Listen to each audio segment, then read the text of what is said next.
So, Coach Owens, tough loss on homecoming to open up district play, but plenty of positives, like your team scoring on their two opening drives to take a 20-8 lead. Yeah, first half was good. I mean, we came out, played well, I thought. Energy on both sides of the ball, guys flying around, doing some things. And then, again, wheels kind of came off for us in the second half there and just kind of lost a little focus. We gave up two scores, which is always devastating, pick six, and then we gave up one on a punt. So those are tough things to overcome. So we're still fighting to keep our heads up. We're still playing really good people. And when you play good people, those things get exposed. And it's hard to overcome some of that kind of stuff. So that's one of the things we talked about this week. We've got to play better. We've got to cut out the mental mistakes, the physical mistakes, and when you play good people. So we talked about the NFL and how the NFL is, anybody can win at any time. It's usually the one that makes the fewer mistakes. You don't want to play in fear. You got to go play, but you got to make plays, and you got to do that. And again, hats off to those guys. They played great. Again, some exceptional young men that can hurt you in a hurry. And so you better get your stuff straight and ready to go. So far, kids have bounced back this week. Had a good week. Yesterday was a spirited practice. Got after it, some physicality stuff. We've had a couple of hard tackling circuit drills this week, and so some good things have come out of that, I feel like. And so still fighting to get better, still fighting to go get that win. And you mentioned that kind of lead me into my next question. I was going to ask what the mood in the locker room after the game was, but it sounds like your team responded pretty well this week. Well, after the game, it wasn't good. It was not good. I mean, it's emotional. I mean, they put a lot into each week, and every week we all do. And it's hard not to get a win.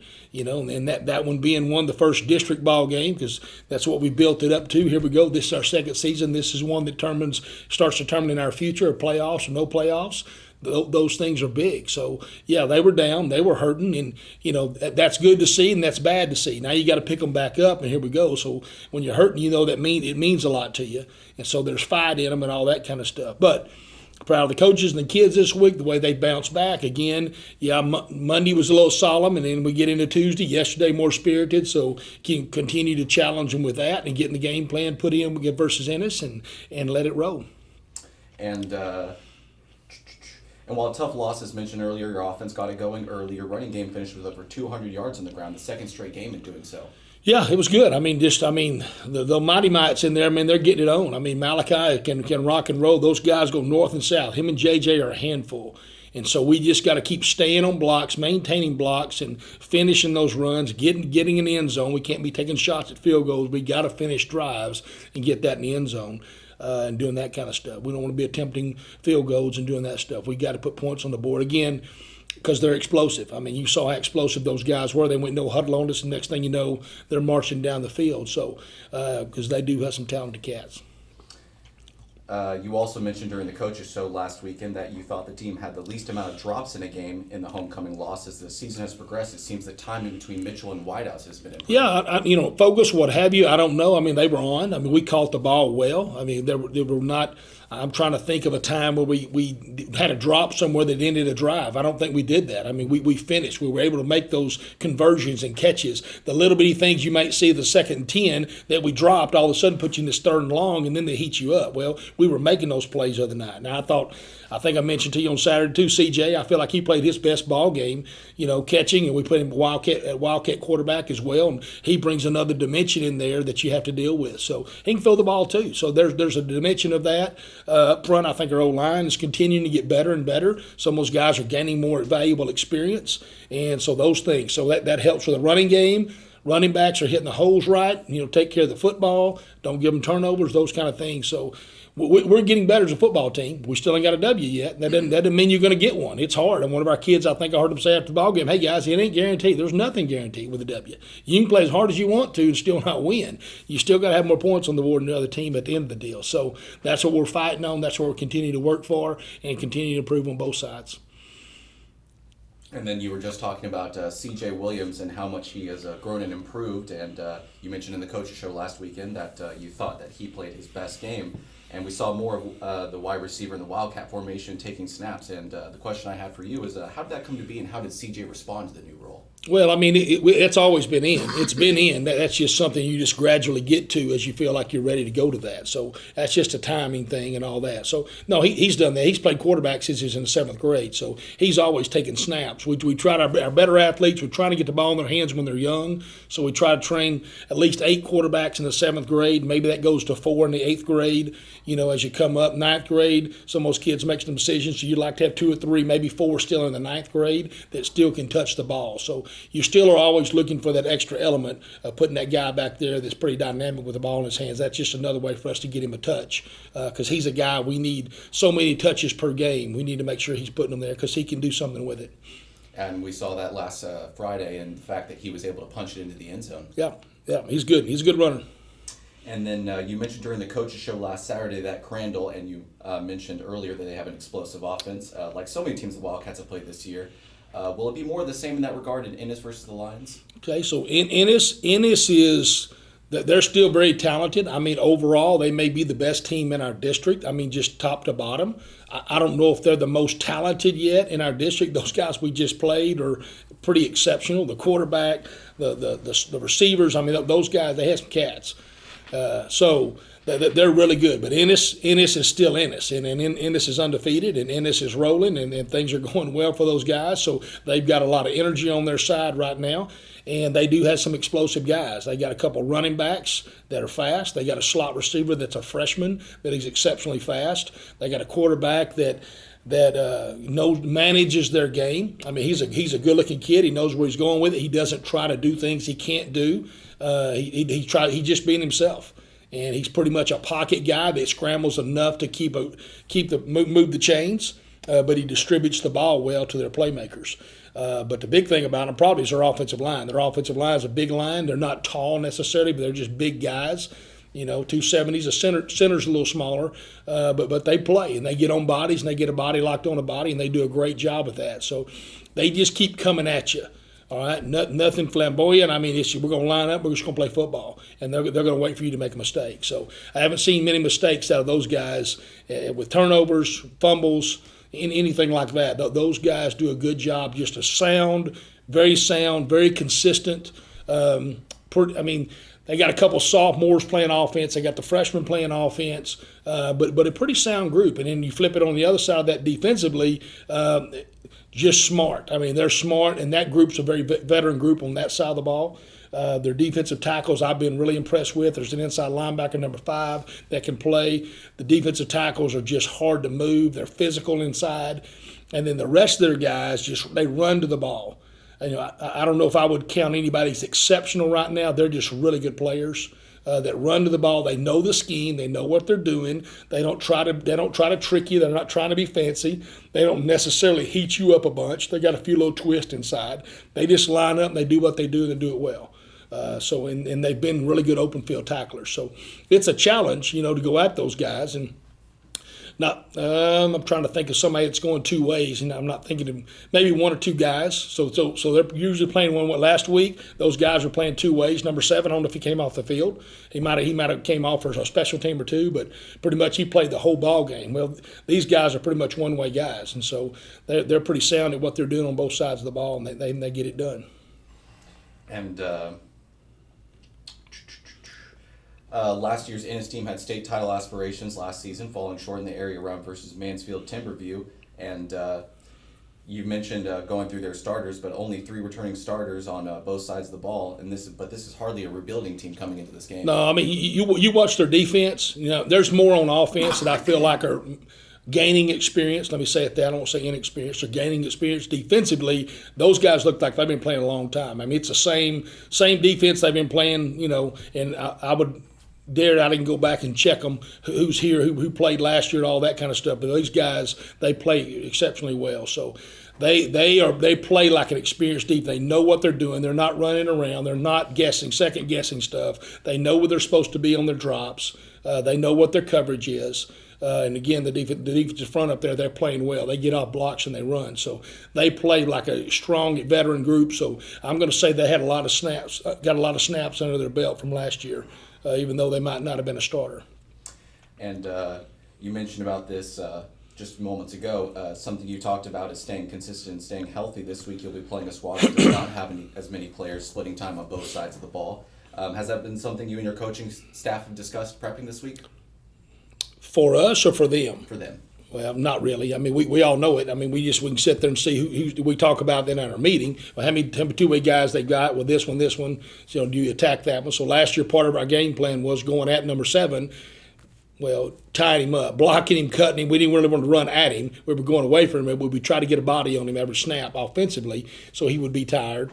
Then defense didn't have to deal with him as much. So we try to give him as much, get in his face as much as we can, not let him rest on any play to him or away from him. But this week we've had some, so the few of the guys that are there, but we understand that they'll be fresh on both sides. They do what they do. Again, I've not seen much hurry up. It's hard to see that on video though. But I don't think that they really got that built in. They're just kind of consistent. Here's their tempo, and here's what they're going to go with it, and they just line up and play.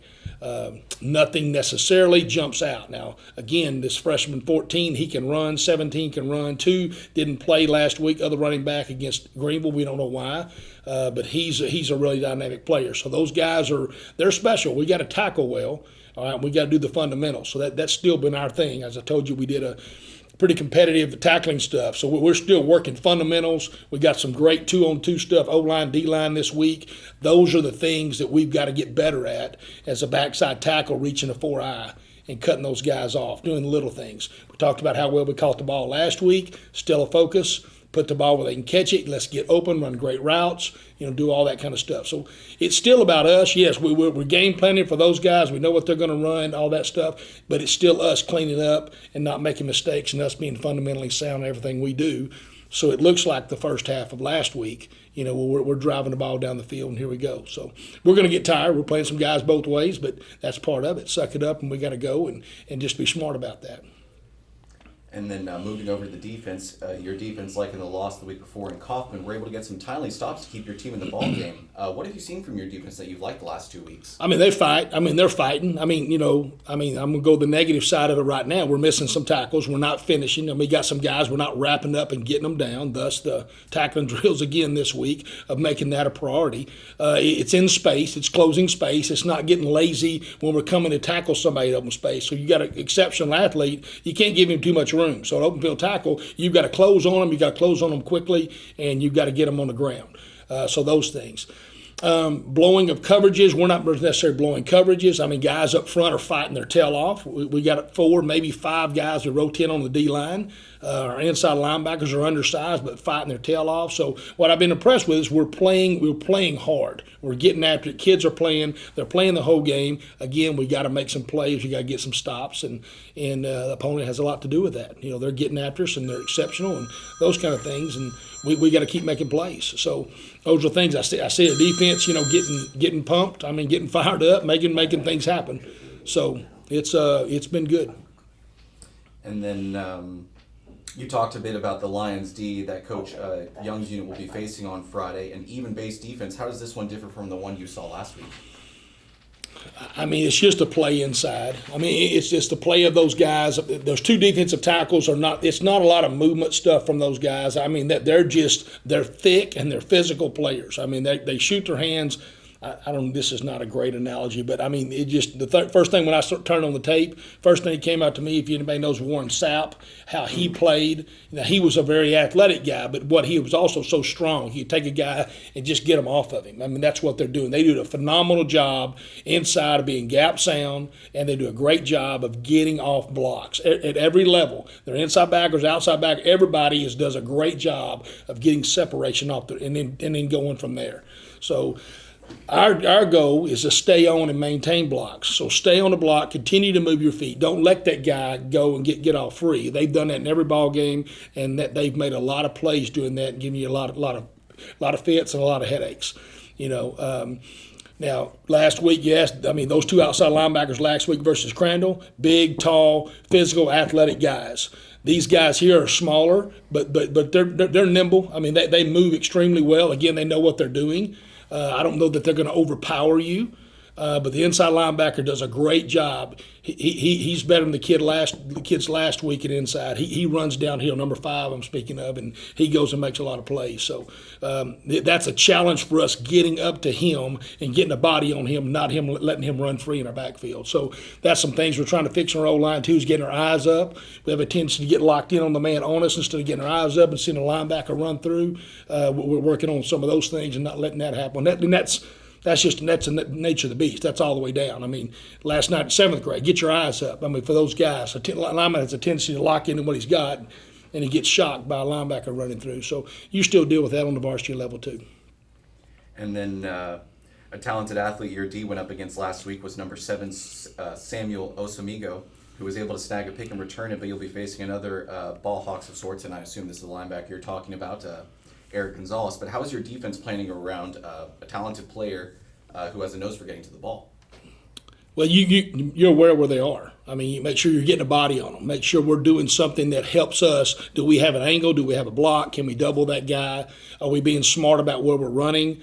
So you game plan where we think they're going to line up. So, we've got 4 tapes on those guys right now. So we've seen those tapes. So we know against this offense, he's probably going to be here. So you're still guessing somewhat how they're going to play us exactly, because they're looking at us. Well, here's what they do and how they do it. So we don't know exactly where their pawns are going to be till we start the game. But then we know that, hey, we've got to get bodies on this guy. If we can get in this formation and get him out of it, then let's run here.